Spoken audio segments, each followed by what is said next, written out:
우리가 읽을 말씀은 1절에서 7절이지만 5장 전체의 흐름을 조개지 말고, 이게 나누지 말고 전체를 우리가 살피기를 원해요. 1절에서부터 19절에 이르기까지는 나아만 장군, 아랍 이방 나라의 군대 장관인 나아만에 대해서 소개를 하고 있고, 그에 얽혀 있는 이야기가 펼쳐집니다. 우리가 너무나도 잘 알고 있듯이 나아만이 크고 그 당시에 그 나라에 존귀하게 여겼던 사람인 거예요. 그만큼 업적을 누리며 영향력이 크던 사람입니다. 그럼에도 불구하고 그에게 무슨 병이 나타납니까? 나병이라는 이 질병이 그에게 남아져 있는 거예요. 오늘날에 번역돼서 나병이지, 예전의 성경에는 뭉둥병이라고 표현되어 있고 병명이로는 한센병이라고도 불려집니다. 그야말로 오늘날에도 쉽게 치료하지 못하는 나병이라는 병을 앓고 있는 자가 나아만 장군이에요. 그런데 이 나아만 장군이 너무나도 감사하게 우리가 알고 있듯이 무슨 일이 벌어집니까? 하나님의 은혜로 고침을 받는 거예요. 이 나아만 장군이 이 엘리사를 찾아와서 엘리사가 준 메시지를 통해서 요단강에 7번 씻자. 무슨 일이 벌어집니까? 놀랍게도 열방의 왕이 되시는 하나님께서 그의 모든 질고, 그의 모든 질병을 고치시고, 이와 같이 표현되어집니다. 마치 서준이의 피부와 같더라, 마치 선중이의 피부와 같더라, 아기 살과 같이 그 살이 깨끗해졌노라 이야기를 합니다. 얼마나 놀랍고 얼마나 신비롭게 일하시는 하나님의 역사이냐고요. 아마도 이 사건을 우리가 접하면서 이 부분만 살폈을 때에 열방의 하나님이 우리를 치료하신다, 열방의 하나님이 우리를 회복하신다라고 그 하나님을 충분히 주목하고 깨달을 수 있지 않을까. 그런데 여기서 끝나지가 않아요, 여러분. 이 본문의 말씀이 이어져서 20절에서부터 27절에 이어지는데 무슨 일이 이루어지냐면, 나아만 장군의 이 병, 나병을 고쳤다면 이제는 그 나병이 누구에게 옮겨집니까? 누구에게 옮겨져요? 엘리사의 사환인, 엘리사와 함께했던 종이었던, 제자였던 그 사환에게, 게하시라는 이에게 나병이 옮겨지게 됩니다. 한번 생각해 보세요. 나병을 고치시는 하나님, 더 나아가 나병을 또 일으키시는 하나님인 거예요. 이 본문을 쪼개어서 나병을 고치시는 하나님이다, 이 정도로 우리가 하나님을 주목하고, 하나님 위대하시다, 하나님 전능하시다, 하나님 내 병도 고쳐주세요, 이 정도로 멈춰야 될까?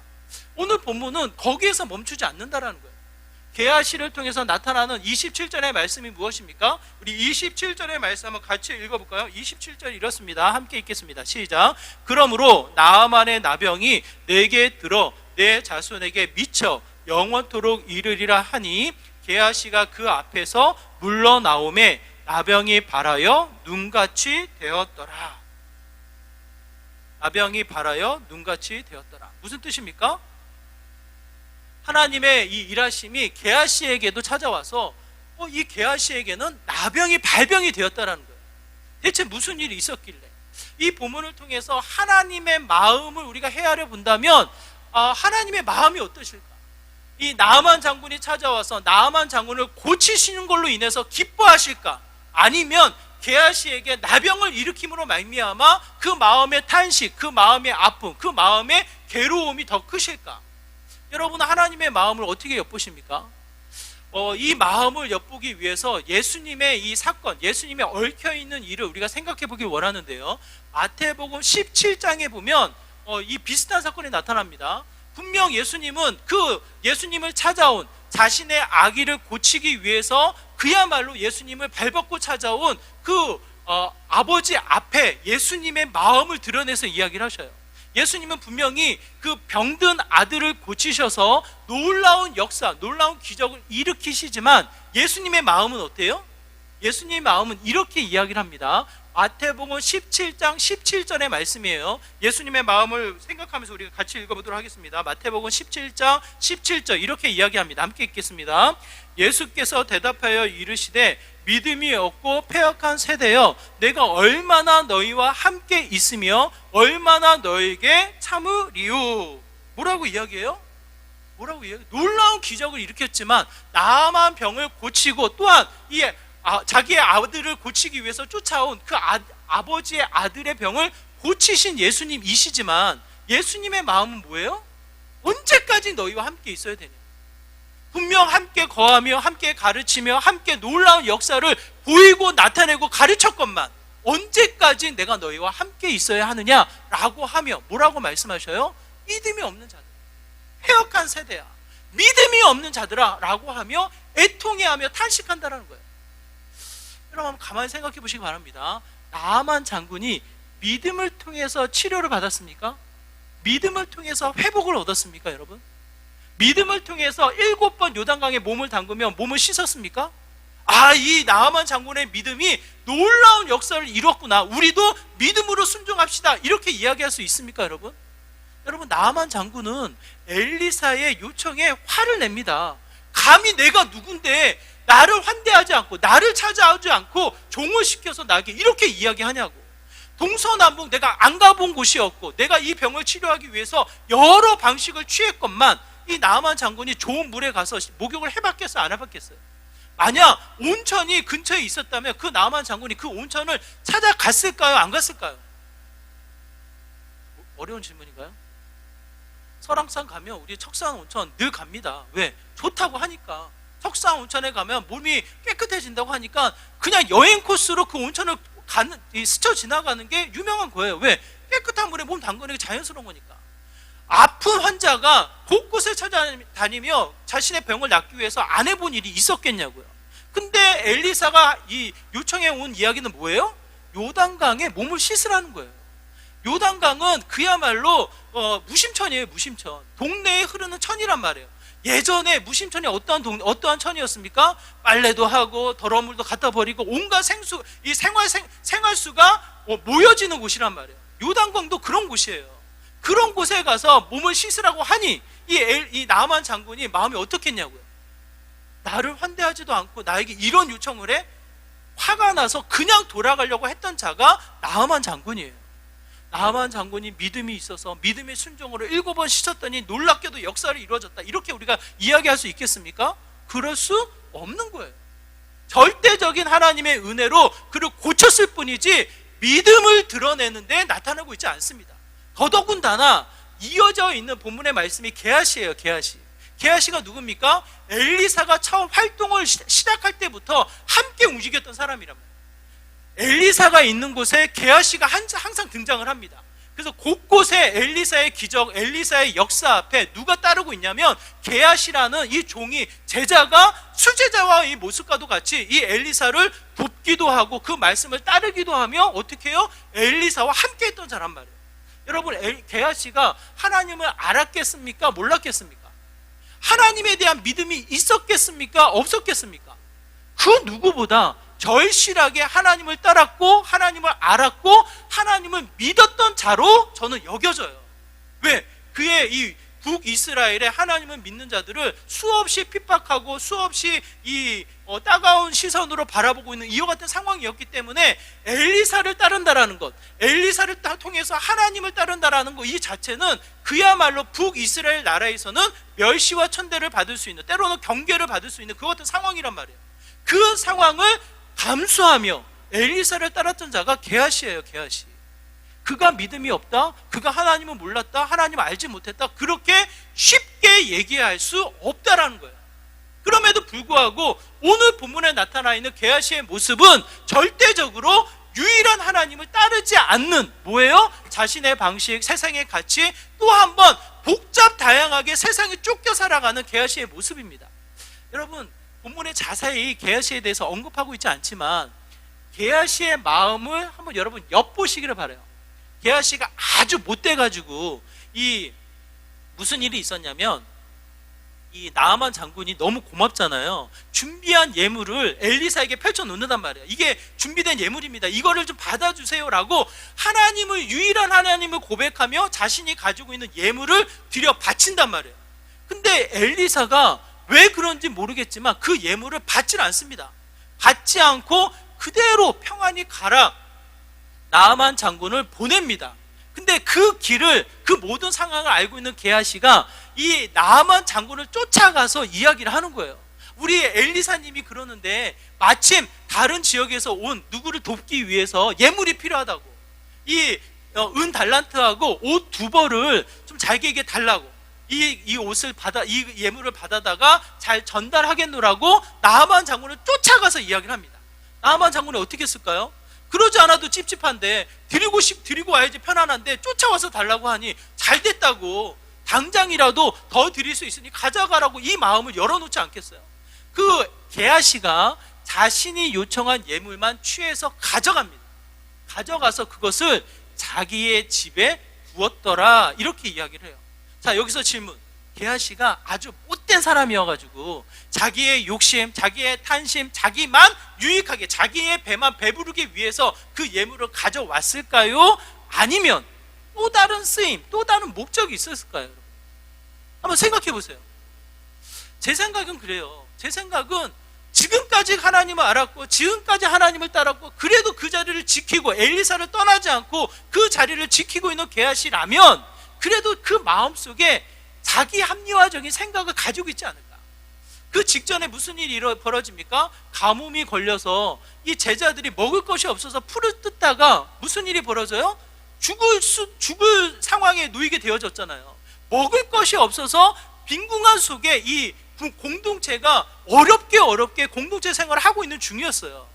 아마도 게하시는 이 예물 당장은 아니더라도 꼭 필요한 곳에 우리가 써야겠다, 나만이 아니라 우리 공동체를 위해서 좀 잘 써야겠다라는 자신만의 합리화, 자신만의 생각이 있지 않았을까? 아니요, 그렇지 않다면 두 달란트 주머니와 두 벌의 옷만 왜 그렇게 구했겠냐고요. 차라리 많은 예물을 구하고 왜 다시 엘리사에게로 돌아갔겠냐고요. 당장에 도망가서 딴 사람을 살리지. 그렇지 않겠습니까? 근데 굳이 제한적인 예물을 받아서 자기네 집에 거하면서 엘리사의 옆을 떠나지 않았단 말이에요. 그 상황을 우리가 지켜본다면 어쩌면 자기 합리화적으로 공동체를 위해서, 하나님을 위해서, 자기의 생각에 따라서 좋은 쓰임처를 위해 이 방식을 취하지 않았을까, 그 생각이 들어요. 그런데 이 자체의 모습을 하나님이 기뻐하십니까? 하나님이 보셨을 때는 무엇이 보여요? 무엇이 보입니까? 믿음이 없는 세대야.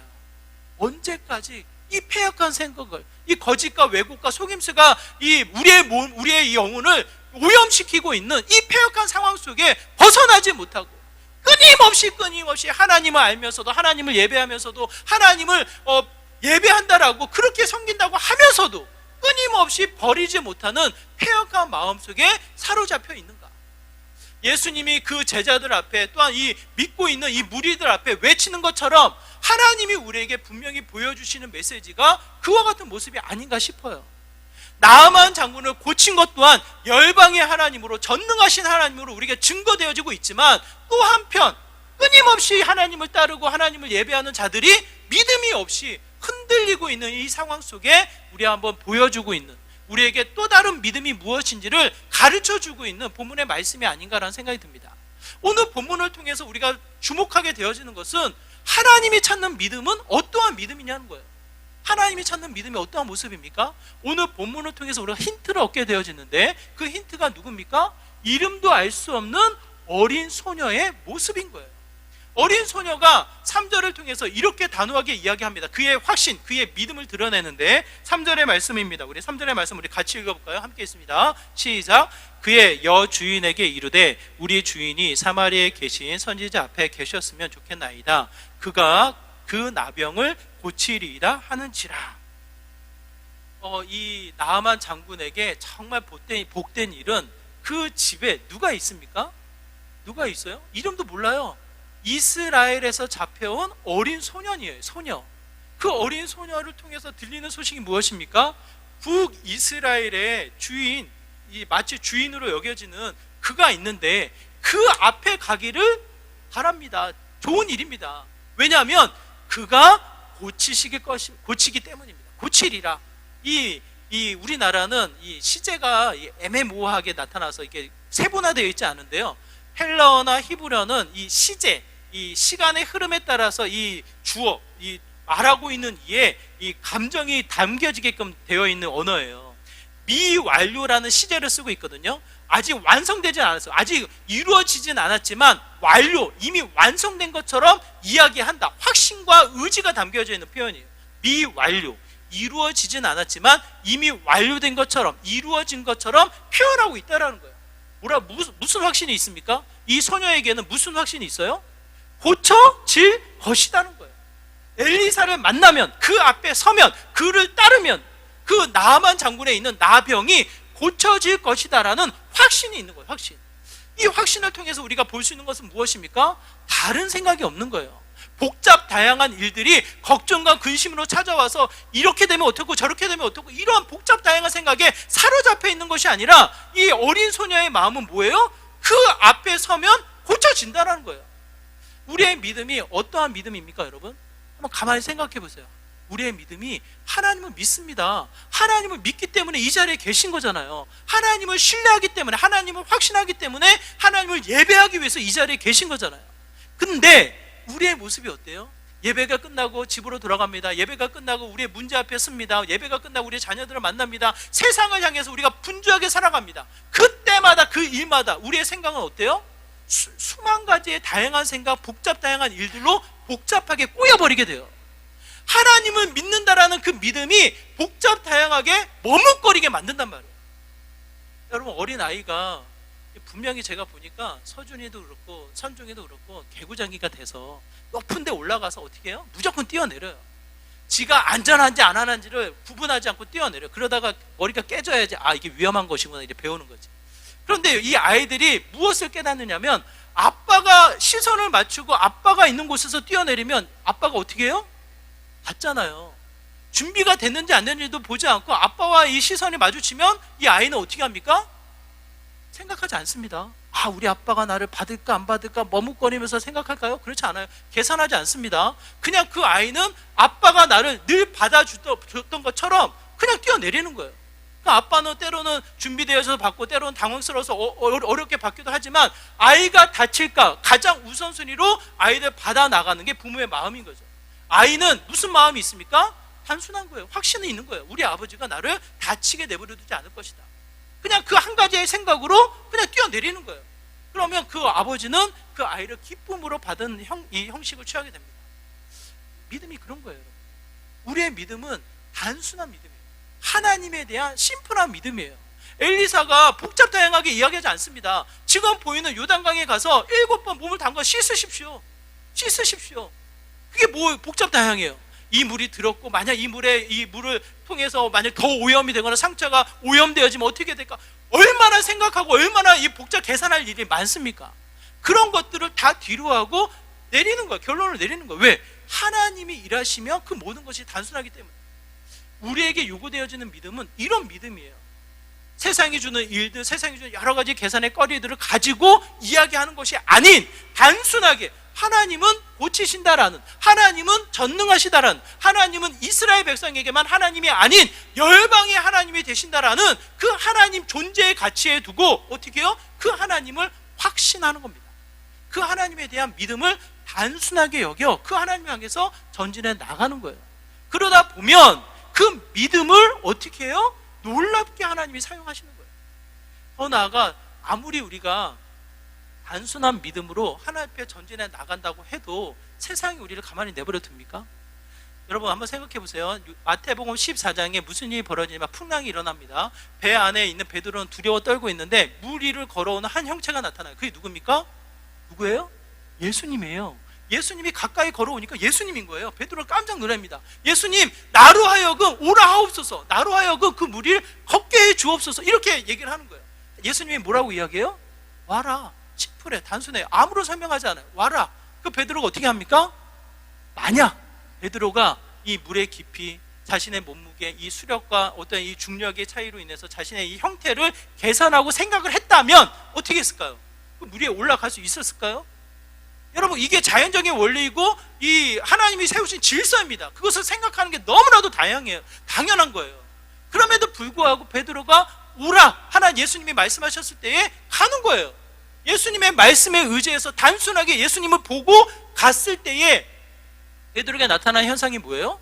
물 위를 걷는 믿음의 형태가 나타나는 거죠. 그런데 여러분, 물 위를 걷고 있는 베드로이지만 현실은 어때요? 실제는 어때요? 바람이 붑니다. 바람이 불어서 찰랑찰랑 머리결을 나르고 옷깃을 스쳐요. 파도가 치면서 이 바지가락이 젖어요. 그게 점점점 현실로 느껴질 때 이 베드로는 어떻게 해요? 물밑이 보이는 거예요. 두려움 나머지 점점점 이 베드로는 어떻게 됩니까? 물속으로 빠져들게 됩니다. 자, 여러분 질문을 드립니다. 베드로가 믿음이 있습니까? 믿음이 없습니까? 어때요, 여러분? 믿음이 있어서 그 물 위에 떠서 걸었지만 세상의 이 바람이, 세상의 풍랑이 그를 가라앉게 만든단 말이에요. 믿음이 있지만 세상이 그를 내버려 두지 않는단 말이에요. 두려움으로 어떻게 해요? 떨면서 머뭇거리면서 멈칫멈칫 또 한 번 뒷걸음질 치는 게 베드로의 모습이었다라는 거예요. 여러분 한번 가만히 생각해 보세요. 단순하게 엘리사를 통해서 하나님의 믿음을 고백한 이 소년이 자신의 상황을 한번 계산했다고 한번 생각해 보세요. 자신의 말을 통해서 주어지는 결과들을 한번 생각했다고, 잠깐 계산해 봤다고 한번 생각해 보세요. 아마 두려워서 말 못했을걸요. 이 소녀의 상황이 어떻습니까? 2절의 말씀입니다. 우리 2절의 말씀 같이 읽어볼게요. 2절의 말씀이 이렇습니다. 함께 있습니다. 시작. 전에 아랍 사람이 떼를 지어 나가서 이스라엘 땅에서 어린 소녀 하나를 사로잡음에 그가 나아만의 아내에게 수종 들더니, 이 소녀를 가리켜서 설명하기를 뭐라고 설명합니까? 뭐라고 설명해요? 없어요. 어린 소녀예요. 이름도 안 나와 있어요. 더 이상의 배경도 안 나와 있어요. 상황적으로 하나 얘기해. 뭐예요? 이 때로 아랍 사람들이 가서 잡아왔다라는 거예요. 신분이 뭡니까? 포로인 거예요. 포로로 끌려와서 노예로, 종으로 그냥 이 일을 시키는 수종에 불과하다는 거예요. 그럼 한번 생각해 보세요. 정치적으로, 사회적으로나 이방인의 모습, 이방인 중에서도 온전한 이 존중을 받지 못하는 종의 모습이라면 어떠한 모습입니까? 어쩌면 그 나라, 그 사회의 가장 낮은 자의 모습인 거예요. 이 당시는 오늘날의 인권이 강조되어져 있는 시대가 아니에요. 남자와 여자로서의 이 존중의 가치가 차별되어진 시대란 말이에요. 그 중에서도 여자아이래요. 싸울 수 있는 사람을 기준으로 존중과 어떠한 인격체의 어떠한 이 사람의 이 대우를 해줬다면 나이에도 취급되지 않는, 언제 죽을지도 모르는 어린이 아이의 소녀로서 종의 신분이라는 거예요. 종의 신분. 그럼 뭡니까 여러분? 그야말로 그 시대의 그 상황 속에 그 나라의 가장 미천한, 멸시받아도 무시당해도 언제 이 아이가 사라져도 그 누구도 관심을 갖지 않을 그와 같은 존재에 불과하다는 거예요. 그런 아이가 자신의 상황을 좀만 계산을 한다면, 나아만 장군이 갔다가 왔는데 고침을 못 받는다면, 조금만 자신의 상황을 계산하면 감히 말을 꺼낼 수가 있겠냐고요. 두려운 나머지 그냥 뒷걸음질 하면서 머뭇거리고 있는 게 그 소녀의 모습이 되지 않을까라는 생각이 듭니다. 그럼에도 불구하고 어린 소녀는 어떠한 마음의 용기가 생겼는지 하나님에 대한 담대한, 이 단순한 하나님에 대한 믿음을 가지고 담대하게 그 하나님의 이야기를 한다라는 거예요. 여러분, 나아만 장군의 이야기는 나아만 장군의 믿음이 아닙니다. 나아만 장군은 믿음 없어요. 하나님이 그를 구원하시고 그를 고치신 이후에 유일한 하나님을 고백하며 자신의 헌신을 고백하는 게 나아만 장군일 뿐이지, 나아만은 믿음을 통해서 순종하지 않았습니다. 이 놀라운 열방의 하나님이 전능하게 역사를 나타내는 그 시작점은 누구를 통해서 나타납니까? 누구예요? 이름도 알 수 없는 사로잡혀온, 포로로 끌려온 어린 소녀의 확신, 어린 소녀의 믿음인 거예요. 그 아버지가 자신의 아들을 고치기 위해서 예수님을 찾아왔지만 고치지 못하자 예수님은 뭐라고 이야기합니까? 그 아들 고치는 게 우선이 아니다. 그 아들을 고치는 게 우선이 아닌 뭐예요? 나를 향한 믿음이 없는 게 문제라고. 그 아버지가 바꿔버립니다. 기도 제목을 바꿔버립니다. 내 아들을 고쳐주옵소서. 그게 아니라 예수님께 뭐라고 요청을 해요? 나의 믿음 없음을 용서하여 주옵소서. 나의 믿음에 대해서 그때서야 깨닫고 자신의 믿음에 대해서 요청을 합니다. 그때 하는 예수님께서 그 믿음을 채우시고 놀랍게 역사하는 일을 벌리신다라는 거예요. 저와 여러분을 통해서 오늘 본문은 우리가 무엇을 우리에게 가르쳐주고 있습니까? 무엇을 말씀하십니까? 저는 오늘 본문을 볼 때마다, 또 마태복음의 17장의 이야기를 생각할 때마다 늘상 하나님이 이 땅을 향해서 찾는 자가 없는 것처럼, 의인 한 사람을 찾지 못해서 또 한 번 탄식하는 것처럼, 또 한 번 우리에게 외치면서 믿음이 없는 자들아, 언제까지 이 패역한 모습으로 머뭇거리고 있겠는가? 또 한 번 외치는 그 하나님의 음성이 우리나라를 향해서, 이 시대를 향해서 하나님 외치고 있지 않을까라는 두려운 마음이 늘 생기는 거예요. 목사님들이 늘 실수해서 입방아에 오르고, 그로 인해서 또 이 교회의 영향력이 떨어지고, 세상 사람들이 믿음에 대한 관심보다는 교회에 대한 욕을 통해서 또 이 세상을 접해나가는 일들이 속상한 거예요. 속상한. 분당의 한 교회가 교회 재정이 남아서 이 재정을 남은 것을 적금을 들어서 저축합시다라는 의견이 있었는데, 그것을 목사님이 선한 마음을 가지고 무슨 일을 했을까요? 이게 적금을 두면 이자가 많지 않으니 어떻게 했을까요? 주식을 투자하신 거예요. 주식을. 모든 사람들이 그거 반대하지 않습니다. 이게 공식적으로 대놓고 이야기는 하지 않았지만 뜻이 그런 걸, 하나님의 이 하나님이 주신 헌금을 잘 활용해서 더 귀하게 쓰이기 위해서 애를 써보자 해서 주식을 이 정보를 가지고 주식을 했는데, 그게 한 번 하고 두 번 하고 세 번 하니까 이게 점점 더 커지는 거예요. 그러다 보니까 매번 이게 수익이 납니까? 수익이 나지 않은 상태에서 이게 펑크가 나니까 결국은 그 문제를 가름하면서 이야기하기를 이게 문제가 되는 거예요. 교회가 나눠지는 일이 생겨버리는 거예요. 목사님이 이걸 개인적으로 욕심을 내서 개인의 이 이익을 내기 위해서 그랬다, 저는 그것까지는 이야기하고 싶지 않아요. 모르니까, 그분을 정죄할 수 없으니까. 다만 하나님이 보시기에 믿음이라는 방식이 나타났을까? 세상의 지혜, 세상의 우리 목사님이 똑똑해, 이렇게 얘기는 들을 수 있을지언정 하나님에 대한 믿음이 그곳에 나타나 있을까? 굉장히 두려운 거예요. 결국은 드러나는 것은 하나님의 영광이 아닌 결국은 세상으로부터의 조롱이에요. 교회도 그러냐라는 그 조롱이에요. 조롱. 굉장히 안타깝고, 결국은 교회가 나눠지고 끊임없이 그 안에서의 갈등과 분쟁, 이제는 목사님을 믿지 못하는, 신뢰하지 못하는, 목사님도 다 똑같아라는 이 이야기로 믿지 못하는 상황에 치닫게 되어지는 것을 보게 되어집니다. 굉장히 저 자신부터가 도전이 되어지는 거예요. 하나님은 원하시는 게 무엇입니까? 하나님이 우리를 향해서 기대하시는 바가 무엇입니까? 그 아버지의 아들을 고치면서 예수님이 하시는 말씀, 마태복음 17장 20절의 말씀 한번 같이 읽어볼까요? 함께 있습니다. 시작. 이르시되 너희 믿음이 작은 까닭이니라. 진실로 너에게 이르노니 만일 너에게 믿음이 겨자씨 하나만큼만 있어도 이 산을 명하여 여기서 저기로 옮겨지라 하면 옮겨질 것이요 또 너희가 못할 것이 없으리라. 여러분, 믿음이 없어서요, 그런 표현 잘 쓰지 마세요.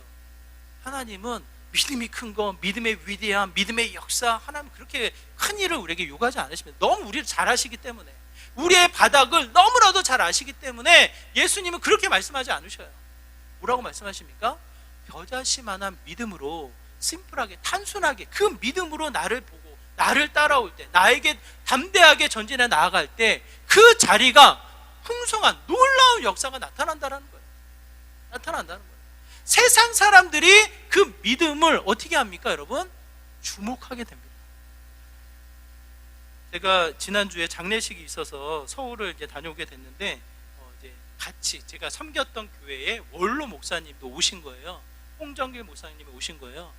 저는 이제 같이 사역은 했지만 그분을 거쳐간 부사역자들이 많기 때문에 따로 가서 저는 또 인사도 잘 못하고 사실은. 그리고 여기 와서 한 번도 인사를 안 드렸어요. 연락도 안 하고 소식도 안 보내고 그랬기 때문에 괜히 가서 인사하면 누구냐? 그러면 내가 너무 민망하잖아요. 그래서 인사 안 드리고 그냥 오셨구나, 이제 그런 소식만 듣고 있었어요. 근데 가서 인사해야 된대.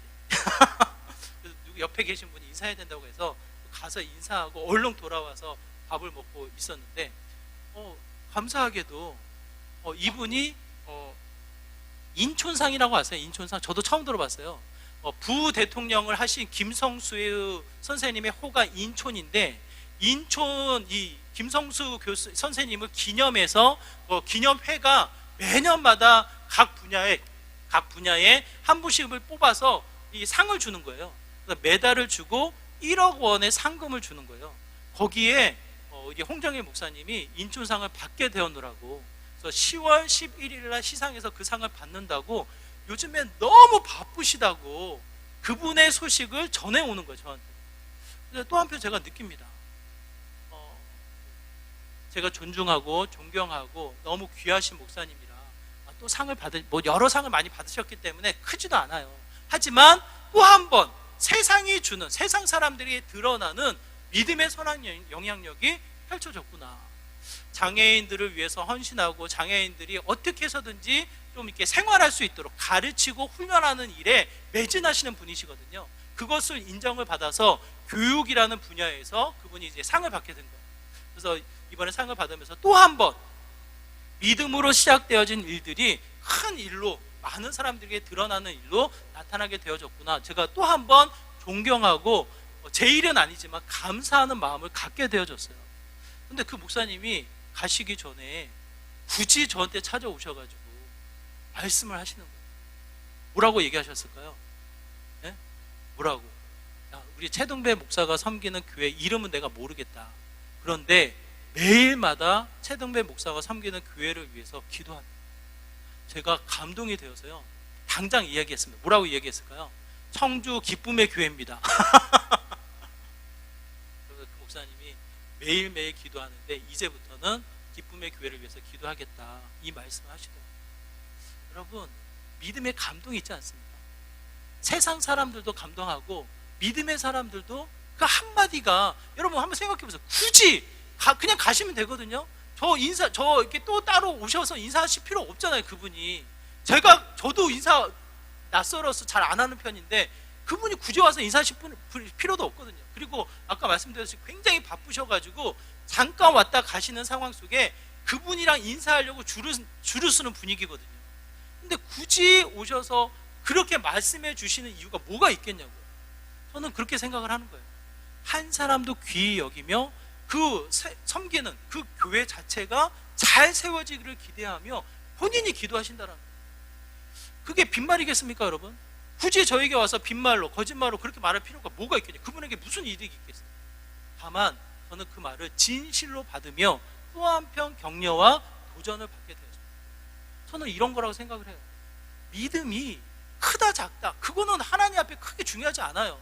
하나님이 그 믿음을 귀히 여기셔서 그 믿음을 어떻게 사용하시느냐가 놀라운 거지. 저는 여러분에게 이렇게 도전하고 싶어요. 저는요, 믿음이 부족해서 나중에 할게요. 믿음을 언제 채울 건데? 여러분이 기대하고 여러분이 생각하는 믿음이 믿음이 준비되면 뭐가 있냐고요. 하나님은 그걸 원하지 않습니다. 겨자씨만한 믿음이라도 그 믿음의 성격이 뭐예요? 단순하게, 담대하게 그 하나님을 나타내는 믿음이라면 그 겨자씨만한 믿음이라도 세상이 주목하는 거예요. 그 믿음의 사람들이 감동하는 거예요. 저는 그 믿음의 씨앗이 지금 많이 흩어져 있기 때문에 세상의 영향력이 쪼그라드는 것이 아닌가라는 생각이 듭니다.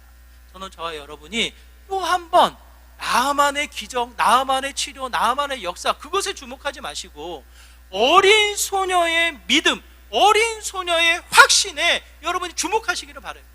하나님은 그 이름조차 알 수 없는 어린 소녀의 그 믿음을 통해서 역사하십니다. 우리가 기대했던 큰 사역자 게하시를 통해서는 실망을 안기는 거예요. 여러분, 저 기대하지 마십시오. 목사님도 기대하지 마십시오. 여러분의 작은 믿음을 어쩌면 하나님이 더 소중히 여기시는 거예요. 저는 CCC 간사님들 이번에 정말 처음 대면해 보는데 주저함이 없어요. 주저함이 없어요. 제가 놀랐어요. 저도 목사지만 복음을 전하고 싶은 마음이 간절하지만 머뭇머뭇거리거든요. 이 복음을 이 사람들이 어떻게 받아들일까 온갖 생각에 사로잡혀가지고 말하다가도 말이 안 나오거든요. 근데 이분은 그냥 주저함 없이 안녕하시냐고, 기쁨의 교회에서 나왔다고, 이 쿠폰 나눠드리는데 혹시 시간 되시냐고, 시간 되시면 제가 이 책 가지고 잠깐 이야기 나눌 수 있겠냐고, 복음을 전하는 거예요.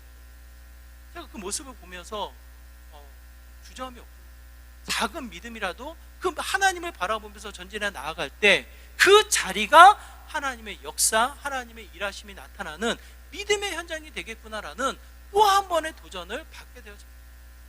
여러분, 하나님은 겨자씨만한 믿음을 원하셔요.